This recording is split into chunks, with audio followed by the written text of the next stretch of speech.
Many people would call the Punisher 100% insane. I mean, he has to be, right? Oh boy. Here we go.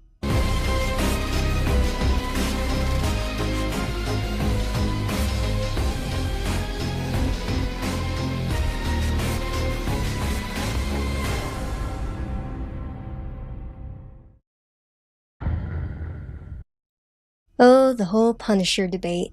You either love the guy or you hate him. I'd hope that some of you know who he is, but just in case you don't, the Punisher is also known as Frank Castle. He was a Marine who served in war before going home to his family, his wife and 2 children. On one tragic day, his family was killed. Now, since we'll be arguing against a guy who solely focuses on the Netflix version of Frank, I think it's only fair I explain more thoroughly what happened to this Frank. He came back home from war and took his family to the park. Seems like your average day, all until they got to the carousel. It turns out after the ride, there were 3 gangs ready to settle a drug deal.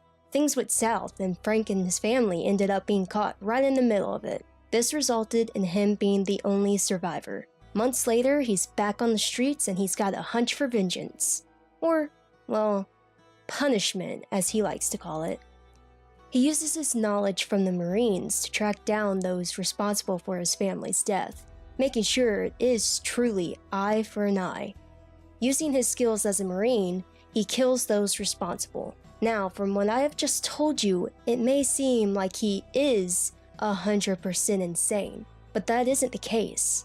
For everyone to properly understand what makes Frank the Punisher, you're going to have to understand where he's coming from. This guy, let's call him K for short for his channel name, had only seen Daredevil Season 2 when he made this conclusion, which is the first mistake by itself. There's a reason the show is called Daredevil. It's because it focuses mostly on Daredevil. It's not going to go into detail about Frank's life. We did have more explanations in Punisher Season 1, as well as a lot more evidence he has PTSD, but I'm going to prove he has PTSD in Daredevil Season 2. Since it didn't just develop out of nowhere. Kay jumped on the bandwagon far too fast and forgot he was spiraling down a slippery slope. Before I go on to argue how Frank isn't just traumatized, but suffers PTSD, I'm going to address everything Kay gets wrong in his video. Whether it was lack of research, and believe me, he didn't do much. I mean, WikiHow? Or whether it was just lack of actually just analyzing every scene Frank was in. Note, I have not been in any psychology classes and I am far from an expert. I just know a lot about Frank Castle and I have 2 eyes and can see that he suffers more than just trauma. That, and I know how to research things correctly. Prepare yourselves, for this is the science behind poorly done psychology videos. Basically, Kay goes on and on about how Frank does and doesn't lack morality. He's trying to justify him by saying he only kills the bad guys, which a lot of people do. Whether you love him or hate him, there's no excusing him for killing people in general. It's understandable, but it also ties into his mindset. Throughout this entire video, not once does Kay mention that Frank has been killing people, fighting bad guys since he was 18. That's when he joined the Marines. That's when a gun was placed in his hands. That's how long he's been at war. Now, I hardly doubt he put in the effort into calculating what time period this all is. But when Frank turned 18, that was 2001. Right after 9/11, on October 7th, the war on Afghanistan started. So ever since Frank first joined the Marines, he's been at war. He grew up at war. War usually tells you that the only way to solve your problems is by killing the enemy. So put 2 and 2 together. When all else fails, Frank is going to kill his enemy. What he did overseas is no different than what he's doing in Hell's Kitchen. And that's the main point of it all. To him, there is no difference. And as a character said in the show, he traded in one war for another. So, a normal person doesn't do this, that's easy enough to say. Normal, stable people don't go out into the streets at night and mass murder criminals. By all means, the Punisher is a serial killer, even if the people he kills are guilty of terrible actions themselves. Like a serial killer, the Punisher does not show any guilt or remorse towards his actions. You killed my dad! I don't give a shit what you've been through! Order. You killed him! Order in the I crypt. saw him Please in his remove that coffin young with man holes now. in him! He was my dad, and now he's gone! I am now instructing each and every one of you to disregard that outburst and to not let it influence your opinions on this case. I did that. Right? That kid, I took his father from him. I did that. Is that not remorse? Not guilt? You're confusing him being proud of what he does and him not feeling anything about what he does. He doesn't like the fact he kills people. You are beyond wrong if you think he wanted any of this. That he wanted his family dead and for him to kill bad guys. He doesn't enjoy what he does, but he thinks it's the only way to actually stop bad guys. Kay goes on to explain possible sources of his trauma. He says that one very likely source is the death of his family, which is absolutely correct. He also briefly mentions his head injury, and believe me, as he says, it will come into play. Now, he does mention that Frank has been a Marine, which props to him for that, but again, he glosses over the fact how long he has been a Marine for. War is definitely another factor to Frank's condition, and the reason he does what he does the way he does it. He concludes that the three main factors has to be war, his head injury, and losing his family. Seems reasonable enough, stacking all those things together and saying he's definitely got some screws loose. Now it's time to go down the list of possible disorders. This is where you can clearly see he used WikiHow for his sources. The majority of people would probably classify the Punisher as a psychopath, one who suffers from psychopathy. However, the definition of psychopath is often skewed nowadays, so we need to know the actual definitions and symptoms of psychopathy. A psychopath will display the majority or all of these behaviors. Psychopaths have a clear lack of empathy or remorse for their actions, and give no regard to the safety of other people. They do not see right from wrong, and therefore often harm others to get what they want. Another method of reaching their agendas is through manipulation. A psychopath can perfectly mimic a normal person, hold up relationships and friendships, but not really mean any of it. Right off the bat, it is clear to me that Frank Castle does, in fact, not display any clear signs of psychopathy. Psychopathy is not a medical or scientific diagnosis. It's an extremely outdated term used to refer to ASPD, antisocial personality disorder. Kay goes on to prove how Frank shows none of the signs of ASPD. He does say he shows no remorse, which has already been proven wrong, but overall says that Frank doesn't have ASPD. Now, erasing the fact he's basically treating this like a checklist, I went to the website he used for one of his sources for quote-unquote psychopathy, and needless to say, it's clear he used WikiHow for this. The website doesn't really show you much about ASPD. It tells you the very basic symptoms, but mostly differentiates sociopathy or psychopathy, which isn't a very reliable source. There is far more that goes into being a psychopath, but that doesn't always mean it's a bad thing. There are non-criminal people with ASPD as well. You can conclude someone has symptoms of having ASPD through 4 factors: interpersonal, affective, lifestyle, and antisocial. Not like he'd know this, since all I did was went to Google, searched psychopath, and scrolled down some and saw one of the things he sourced. Research takes more time than scrolling down some, finding a random source, and just winging it. It can take hours of collecting different resources and trying to put 2 and 2 together. So while Kay is correct that Frank does not have ASPD, his methods of finding out he doesn't is just lazy. Another word a lot of people jump to is sociopath. Now, there is debate on whether or not a sociopath and a psychopath are the same thing. Newsflash, guys. They are. Sorta. Psychopathy and sociopathy are the same thing. It's called ASPD.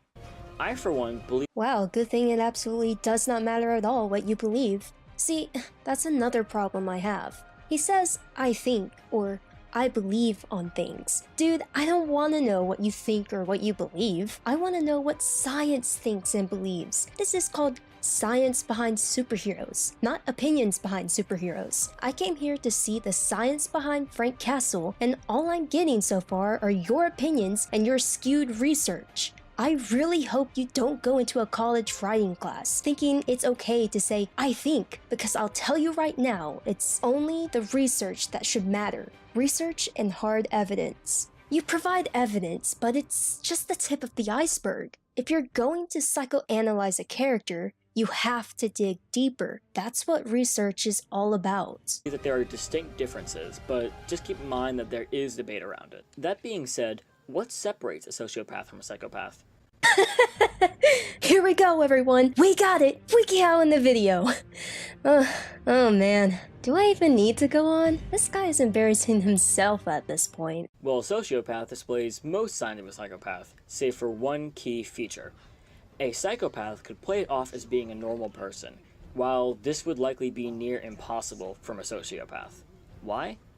Well, because sociopaths display extremely emotional behavior, which is almost the opposite of a psychopath. They often experience outbursts of rage and emotion, whether that emotion is sadness, anger, or something else. Sociopaths are also very narcissistic, meaning they have huge egos. Prove it. Where's your statistics? Evidence? I mean, unless you just use WikiHow again, cause that is totally and most definitely how you science. Frank Castle displays neither of these symptoms. Emotional outbursts are different from outbursts of violence. Frank uses violence as a battle strategy, not a vent for his emotions. Did you get this source from WikiHow too? They literally go hand in hand, pal. If you think he's emotionless while using violence to kill the people who killed his family, you're so wrong. Just so wrong. It's halfway into the video and I just want to give up. You didn't even watch the show, man. As for his ego, quite frankly, my dear, he doesn't give a damn. Castle shows no signs of caring for his own safety or his own feelings. You know what? I'm saving this. Kay concludes, once again, Frank doesn't have ASPD. Shocking, considering he did little to no research on it. But, you know, who even cares? He used WikiHow, so clearly he gets a pass.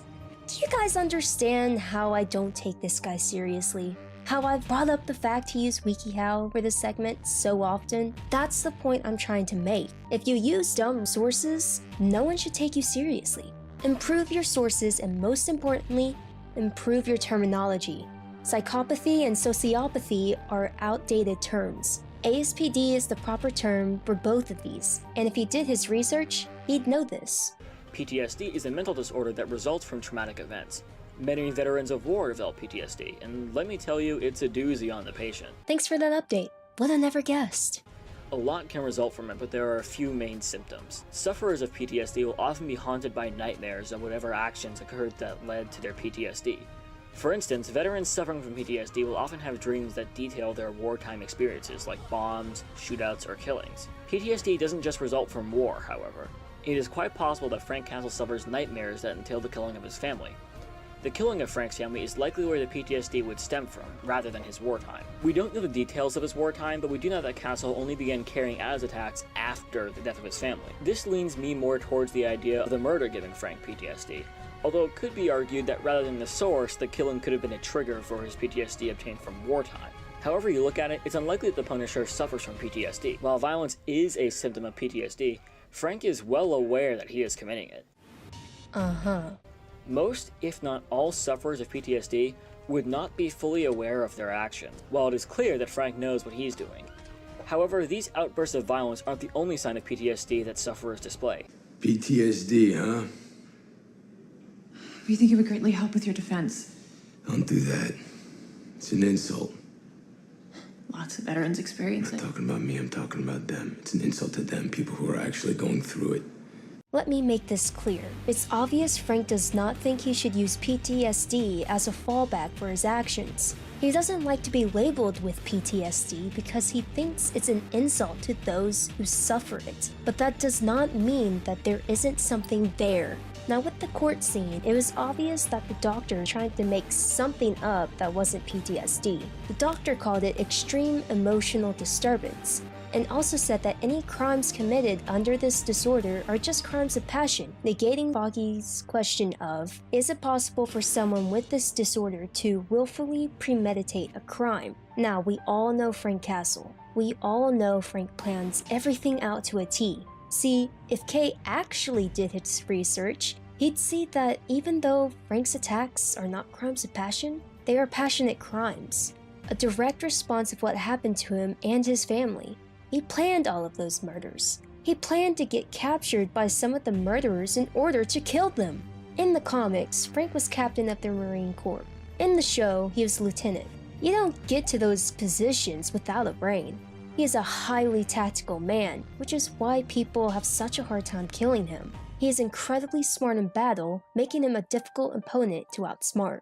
It wouldn't make a bit of sense to have him go after all these people and not even know he's doing it. He wouldn't have flashbacks of his time at war because his time at war was not where his life went to hell. Kay says violence is a symptom, but only if someone doesn't know they're doing it? I really and truly don't think that's how mental illnesses work. Someone who knows they have depression can go in and get tested for depression and have it. Same here. Frank can know he's committing violent acts and still have PTSD. PTSD will often result in feelings of guilt, shame, and anxiety. These are all things that Frank, for the most part, does not display. It is quite possible that he feels guilt over not being able to save his family. Quite possible. Should have seen it coming. How could you know? I just said you. I said that I heard it. I heard it. And I didn't do anything. My job was to keep him safe. I didn't. But yet he feels no guilt for the countless deaths of others that he is responsible for. He feels no guilt in the killings. He feels no shame in his actions. Oh, please don't tell me I have to show the clip. Do I gotta show it again? Him feeling guilty about taking away that kid's dad? Oh, here we go.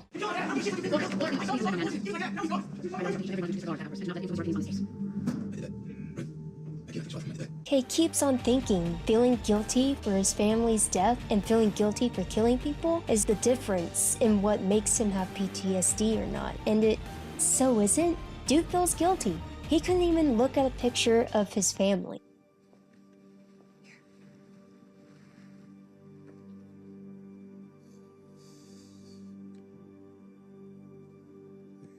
It's clear he feels a lot of guilt for his family, so ding ding ding, he feels guilt, period. You can't say to someone, oh, you feel extremely anxious to call someone on the phone, but you don't feel anxious meeting them in real life? That clearly means you don't have anxiety.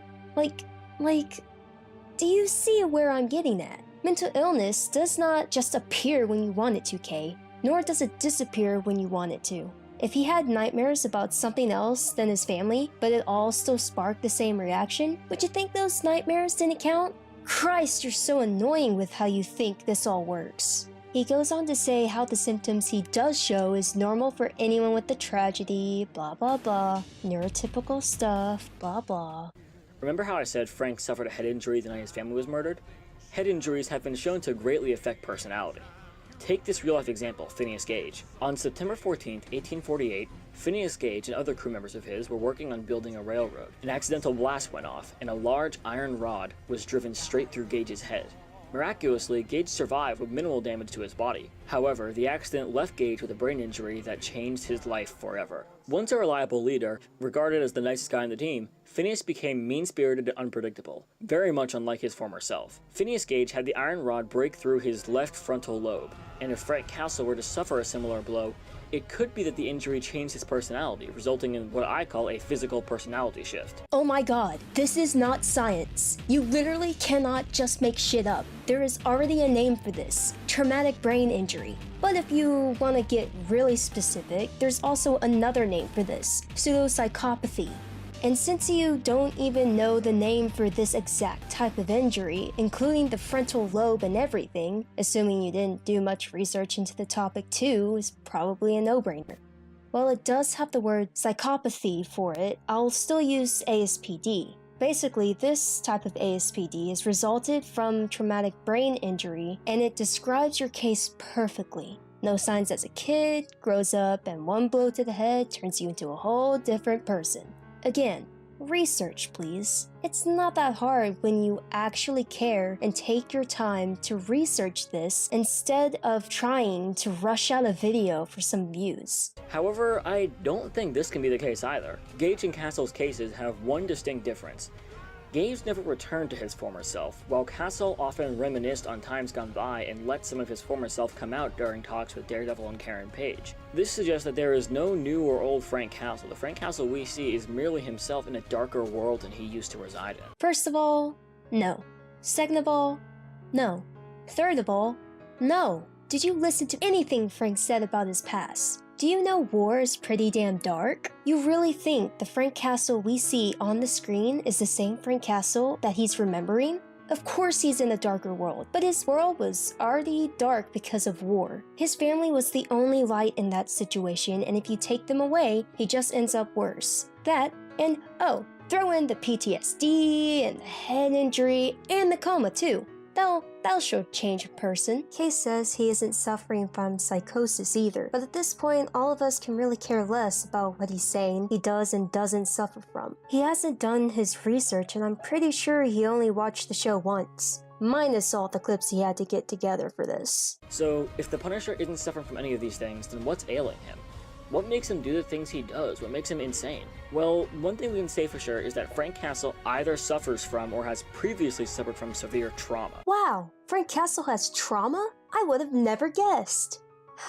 Again, he explains what trauma is and what can cause it. It's all good, even though who knows where he got his sources and if they're legitimate or not. Wait, actually, he didn't even do research on trauma? Are you kidding me? Dude, my guy, Kay. You may think trauma is a no-brainer, but you are doing an educational video. What if I want to learn more about trauma? You're not an expert, so I can't use you as a reliable source.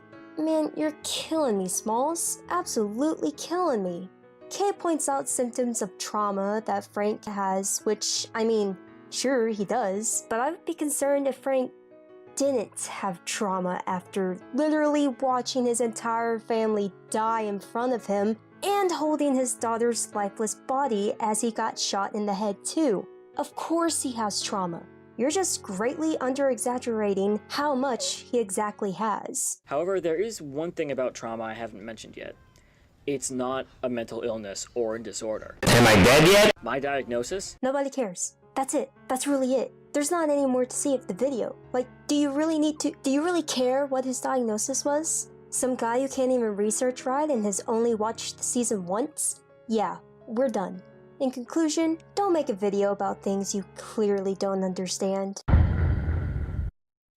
What have we learned from that awful video? 1. Frank is indeed traumatized, but it goes beyond the point where it's some neurotypical type of traumatized, which doesn't even really exist. He doesn't have ASPD, doesn't have pseudopsychopathy, but he does have PTSD.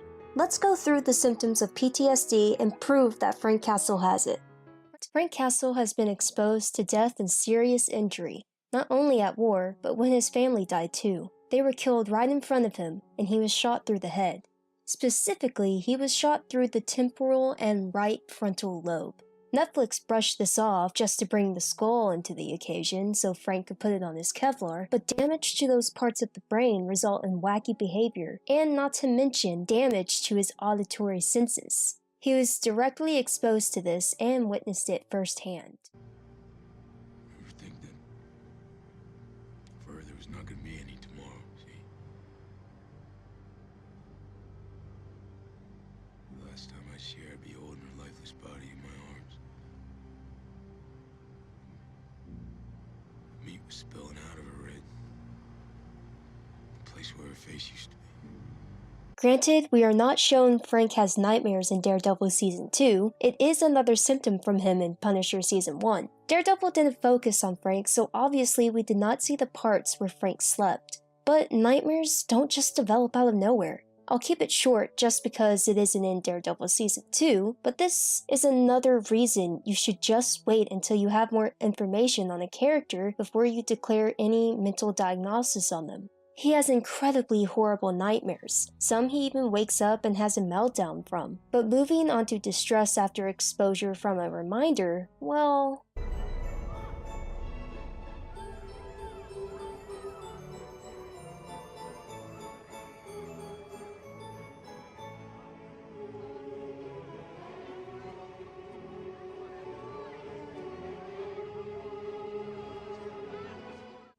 The carousel is where his family died. He's reacting in a way that's almost numb, but is definitely not a normal reaction. In Punisher Season 1, we see him react the same way. but only because he is having a flashback of his family. It can be assumed he's doing the same here, since he's being exposed to the reminder of how his family died. Evidence of this was already shown before, with the carousel and the picture of Frank's family being handed to him. They remind him of what happened, and he doesn't react the best to those reminders. That, and not being able to visit his house after it all happened. He doesn't go to it until the very end of the season, and even then,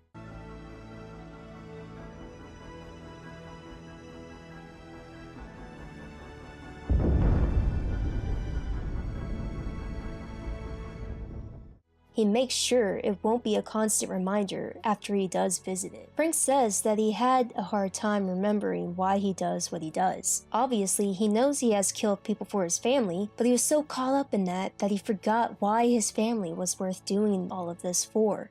Thank you, ma'am. What? Help me remember. And negative beliefs of the world and himself don't even get me started. Look around, Red. This city, it stinks. It's a sewer. It stinks and it smells like shit, and I can't get the stink out of my nose. You know the one thing that you just can't see? You know you're one bad day away from being me. He clearly doesn't think highly of the world or himself, saying that with one fell swoop, people can end up like him. Saying that the city he's in stinks because of all the bad stuff that's happening in it. That's not very positive outlooks if you ask me. I've already gone into blaming too. He feels guilty because he thinks he caused his own family's deaths by not doing anything to stop it. That and the very fact he's killing all these people means he blames other people for their deaths as well. Which, he's not entirely wrong, but not entirely right either. Him not being right about that is a spoiler for Punisher Season 1, however. And then the emotions. He's an emotional guy. He feels anger and guilt and all this kind of stuff that is related to his trauma. I can't let you start a war for the wrong Maybe a reasons. war's what I need. Maybe I need that. These people, they took my children from me. They killed my kids. Don't you get that? Do right by them. Help me. Work with me to find the man who gave the order. And then what, Red? We gotta bring him in for justice. Is that what we're gonna do? Your way's bullshit, Red. It doesn't work. I need him gone. It's gotta be permanent. It's gotta be finished. He's eager to kill the people who killed his family, distressed that Daredevil's way of approaching things just won't work for this. He just wants it all to be done and over with, and he's angry at the fact that it isn't done, that there are more and more people he has to kill before it's officially over with. Oh boy, being irritable and aggressive. What are you gonna learn? Mind your own.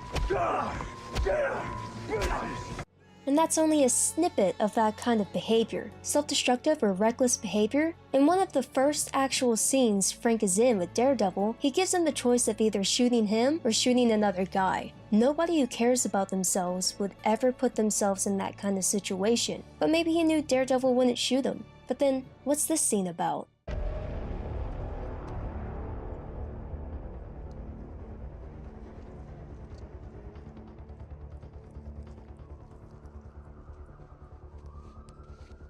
He's preparing himself to be captured by one of the groups who killed his family. Captured and potentially tortured. He even banks on being tortured just so he can get free and kill all of them. And as the great wise Kay says, Castle shows no signs of caring for his own safety or his own feelings. hypervigilance. He does have a lot of that, especially in how paranoid he is.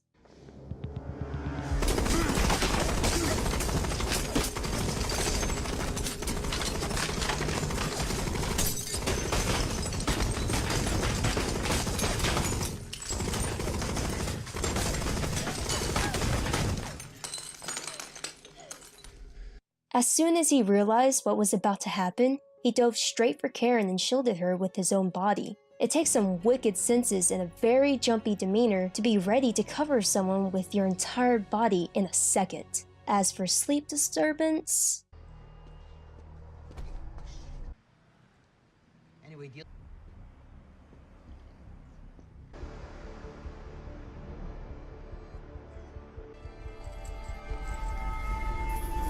How about you, hon? Sure, yeah. Anything else right now? You know what I'm gonna need about as much black coffee as this place will pump out. So just keep it coming. you did.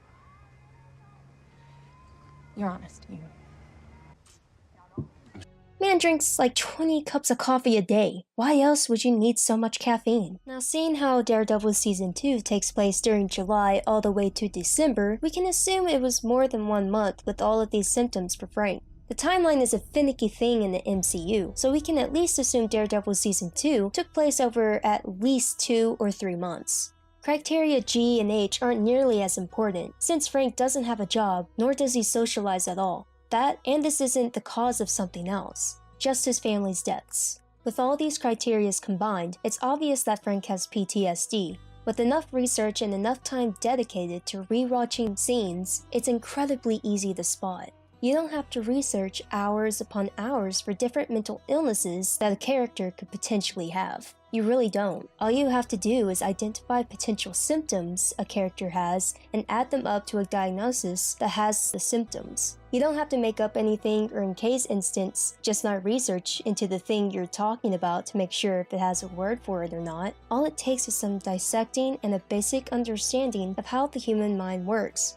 Hopefully I'll never have to watch this god-awful video again, and I've shined light on why this video is so bad and how easy it is to properly diagnose a character who clearly does have a mental illness. Just because you have a boner for the big bad Punisher doesn't negate the fact that the Punisher is Frank Castle, a man who has PTSD.